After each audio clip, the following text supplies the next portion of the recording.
Et on continue dans l'économie avec le football français qui est dans une mauvaise passe. Le journal L'Équipe dévoile les pertes records des clubs de Ligue 1 et Ligue 2.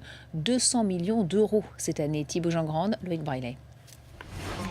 Les clubs français, plus que jamais dans le rouge. Les analyses de la Direction nationale du contrôle de gestion mettent en lumière un déficit record, 200 millions d'euros cumulés pour les clubs de Ligue 1 et Ligue 2. Il y a la taxe à 75% pour plus de 40 millions d'euros, une augmentation tendancielle des dépenses des clubs, les salaires et les cotisations sociales qui vont avec. Un salaire de 600 000 euros en Allemagne coûte 12 000 euros de charges et en France 186 000 euros.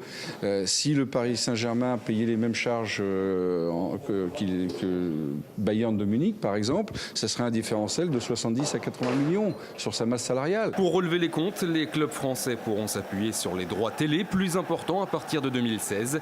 Ils devront aussi développer leurs activités. D'abord, il y a les exemples qui viennent d'Angleterre et d'Allemagne, des stades qui sont bien adaptés. Et puis, on a des outils comme le numérique aujourd'hui qui permettent d'augmenter les recettes. Les clubs français doivent faire cette révolution. Les clubs réclament le retour du droit à l'image ou encore la suppression de la taxe sur les spectacles.